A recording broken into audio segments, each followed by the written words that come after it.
C'est pour avoir une qualité de premier choix dans l'achat du produit cacao que le délégué provincial de la Caisse stable, qui accompagnait son adjoint de la filière café-cacao, a animé une campagne de sensibilisation sur la bonne conservation de ce produit.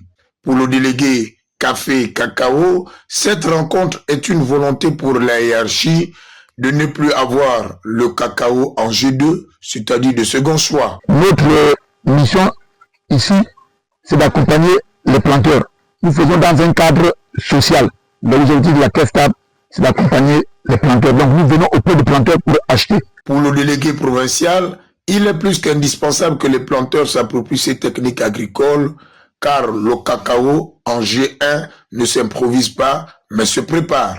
En général, quand on récolte, on ne va pas casser aussitôt. Il faut laisser reposer le cabosse au moins 1 ou 2 jours. Après la récolte, vous le regroupez dans un coin, vous reposez, laissez reposer au moins 1 ou 2 jours pour que le boucher-là puisse se concentrer comme il est comme ça. Là, il est déjà abondant, vous voyez, il est même là.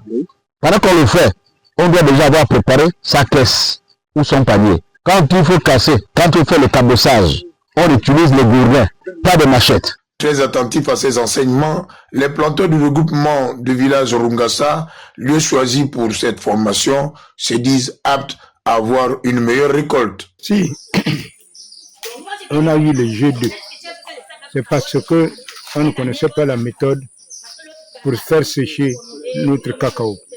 Mais comme le délégué provincial est venu pour le moment nous montrer et dire comment faut-il faire sécher notre cacao.